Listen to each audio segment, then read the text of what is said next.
Mabilisang balitaan, komprehensibo at totoo sa loob ng 1 minuto.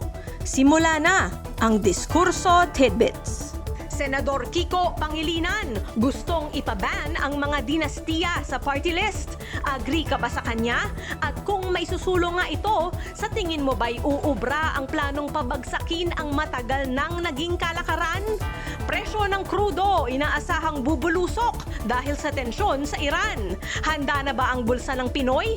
House Panel Chair nagpaalala, hindi daw pinawalang sala si VP Sara sa mga alegasyon ng impeachment. Anya, hindi ito deklarasyon na walang sala ang Vice-Presidente. At Bulacan Governor Dan Fernando nagsalita na.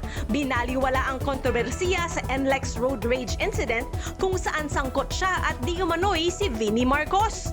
Anya, okay na po yan. Ganun na lang ba yun? Balitang mabilis, komprehensibo at totoo. Yan ang Diskurso Tidbits. Basahin ang tungkol sa lahat ng yan at sa marami pang ibang nakatutuwa at makabuluhang balita sa diskurso.ph.